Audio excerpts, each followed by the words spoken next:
I remember telling my sister, you know, we need to run away. But she told me, we can't be running away every time. The other time we were beaten. Maybe this time they'll do something worse to us.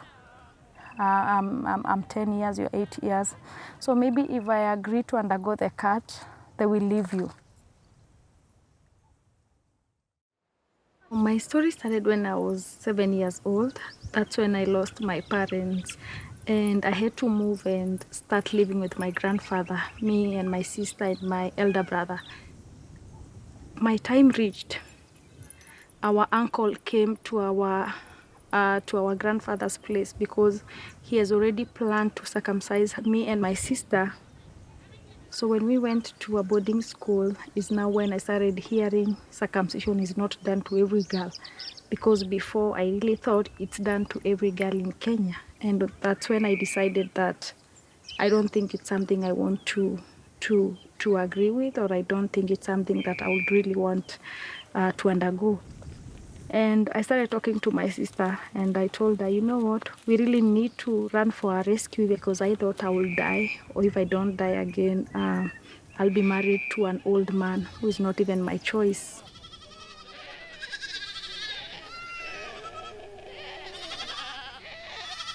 We walked outside our uncle's homestead. We could not use the main road because we were worried, what if they find us there? You know, what will they do to us? So we were walking throughout the bush, and we walked to our mother's sister's place, which was about 17 kilometers. After a week or so, and a group of men came because they realized we were there. My uncle told us, you see, there's no way you are going to run from the cat. It's a must.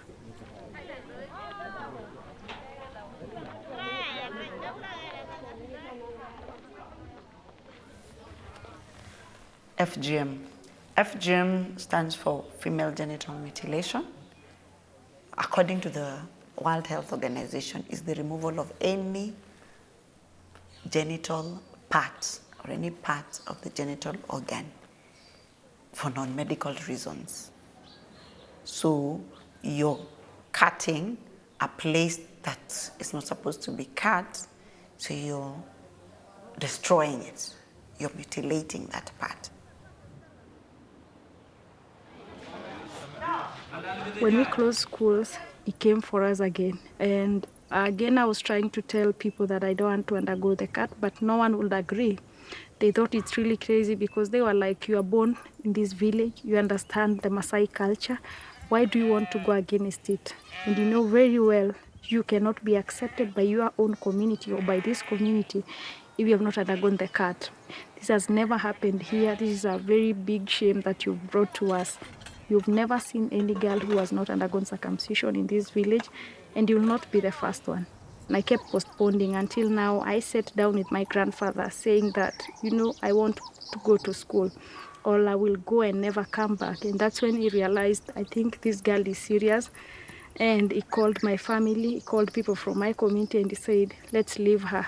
That's how I was left alone, and that's how I was saved from circumcision.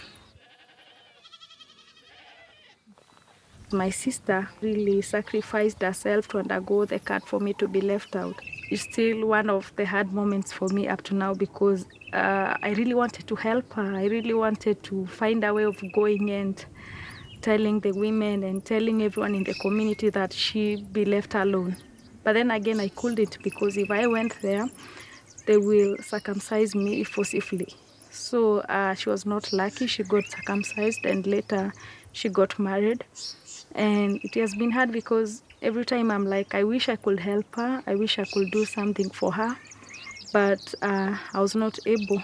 I could not do it for her, but I have to do it with the other girls.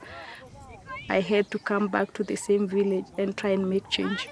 So if that's what I want, I cannot make the change alone. I need allies. I need to talk to other people. That's when again I met with Amref Health Africa in Kenya. So for the last almost 6 years now, I've been doing that together with the support of Amref and community people. And we've been able to reach over 16,000 girls who are now women without the cut. The most important thing is that they are in school, because our work is to make sure, again, there is transition and completion of these girls in school, because it's only through education that we can change people, that we can change the world. That's my hope.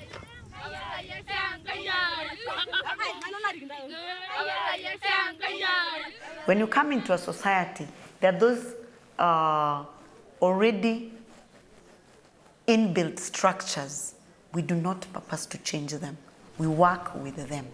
Like now, we come and find the cultural elders here, as the influencers of the community, and passed on the information on with regard to FGM, child marriage and teenage pregnancies, and also sexual reproductive health and rights. Once all that has been done for 1.5 years, then now you challenge the community to give you an outcome.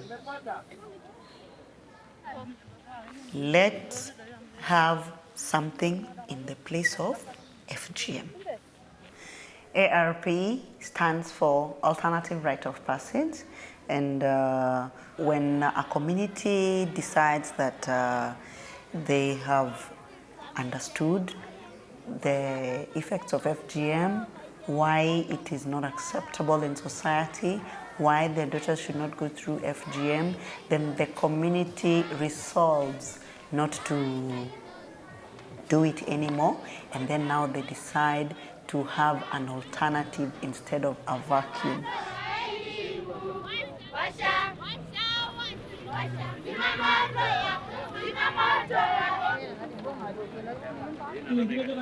The process to this particular ARP in Olentoko Primary School began in 2016. We take 5 days as the Yes I Do Alliance. 2 days, these boys are being trained in school. We reorient ourselves for the first 2 days, Monday and Tuesday of the week, on what we have been learning or what they have not been taught on.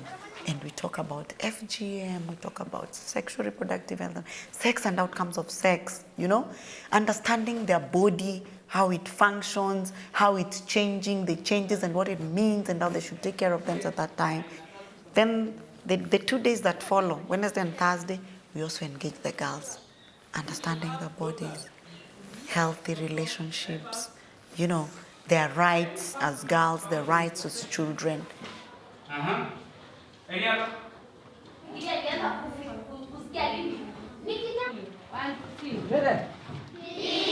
are my private cars, private cars, private cars.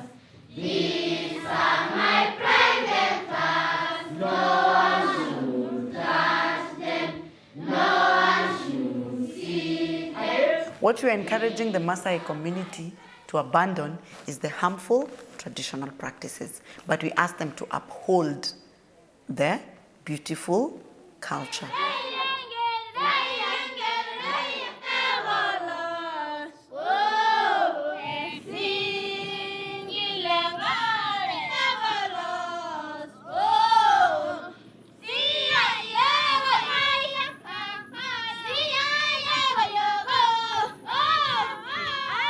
We have the celebrations where the community now joins the girls and the boys in celebrating them having passed through alternative rite of passage without the cut. She wants to acknowledge Let girls be girls. Our vision as Amref is to bring female genital mutilation to an end by 2030. We are starting a Pan-African movement. We are also going to those places and making sure that we are saving our girls, we are saving our women and all that. So I can't keep quiet until we bring female genital and child marriage to an end. That's my hope for the future.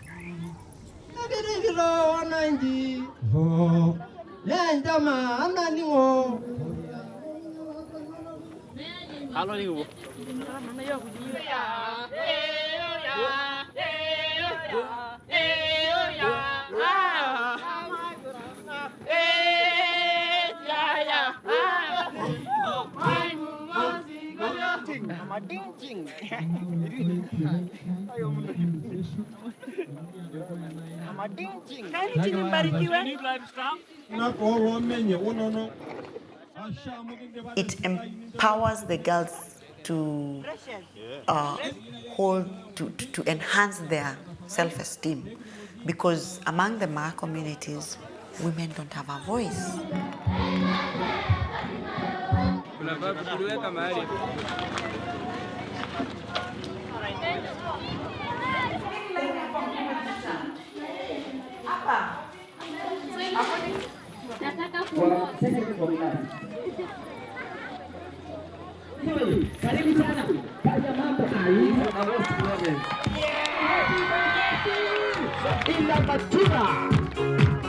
Beautiful. Yes, okay, very good. Nice one. I like that. Kuja Christine, pande hii. Hivi twende hivi. Haya, very good.